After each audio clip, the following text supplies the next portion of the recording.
So, people say like 99% of life is just showing up, or they say something like that. I don't know exactly what it is, but it's really true.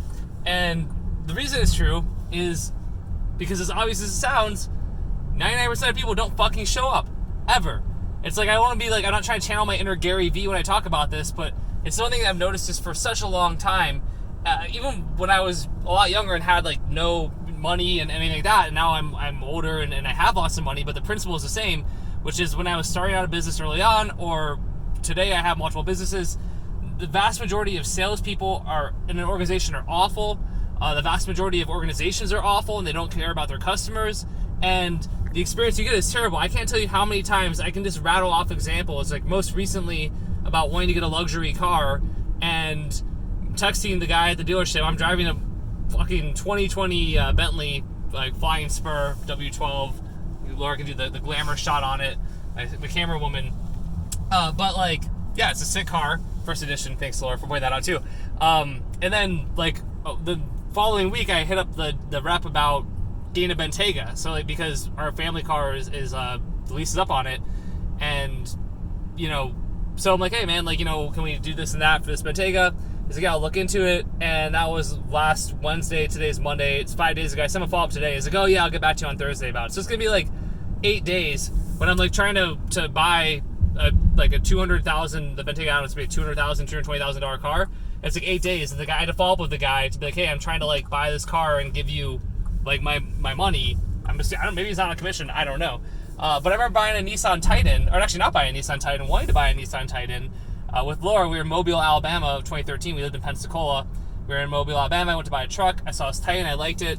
I called the guy at the dealership. I said, we looked to give me his card. We went to look at other trucks. And I was like, I want to get this Titan. I called him. He's like, hey, we close in like an hour. And then we're closed on the next day. So, come back on like Monday or something, we can buy it. And I was like, no, I don't want to come back. Like, I'm here to buy a truck. I drove an hour away with the intent to buy something. I want to buy something. But the guy was like, yeah, I'm going to just kind of wind it down for the day. So then I bought a Toyota Tundra instead, and I had that truck. So it doesn't matter. That's what's funny, kind of, right? And a Tundra's a great car too. But I can give you these stories from all the way back when I was buying like used cars for like $7,000 to today. Like the principle is the same, whether it's high end or not high end.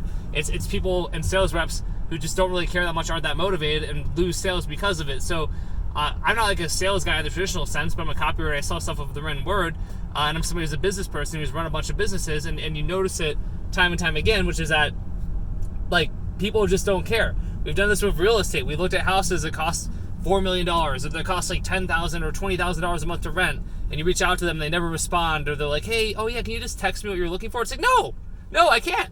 What you can do is you can take my fucking information, and then you can try to sell me, like work really hard to get the sale and get your commission of like $80,000 or whatever it's going to be. Like how that happens. But again, this happens with condos and like things that cost $200,000. It's not even about the money. The point is, it's crazy to me, I guess, now being in a different place in my life where things are higher priced. You think, oh, but the service is going to be better, but it's not. And this goes back to why like just showing up and actually making sales, caring, responding to customers, working hard, like hustling, all that stuff that we want. I always wanted to make fun of Gary Vee for, but it's like he's not wrong when he talks about that stuff at all. Like he's not wrong. It's like that is a huge part of it. And companies that actually care get the sale. We went and looked at furniture recently. Woman just did not care, could not have given less of a fuck. This is the middle of COVID, and we we're like, we're gonna furnish an entire house. She like just kind of showed us one thing, no suggestive selling. We're like, oh, we'll go look somewhere else, and that was it. And there's a couple things we kind of liked, didn't buy those. It happens nonstop. So if you want to be successful in your business, if you start a business, then just care about the customer and their experience and their needs. If you want to be successful as a sales rep or in a job in customer service, it's like care, like go above and beyond and actually show up. If you do that, like the idea that like people are further ahead of you in life is bullshit, because all these people in all these positions that you want to be in, especially when it comes to selling, are like 95% of them at least are really lazy, and not lazy, but just don't care. They don't care, and God bless them. Maybe they don't. I'm not saying they have to care. Maybe that's it's not for them. But at the end of the day, if you do care and you're trying to make a better life for yourself, this is how you get there. Is by just it's so easy. The secret is just care, show up, try hard, be responsive, things like that, and you'll be shocked by how successful you can become.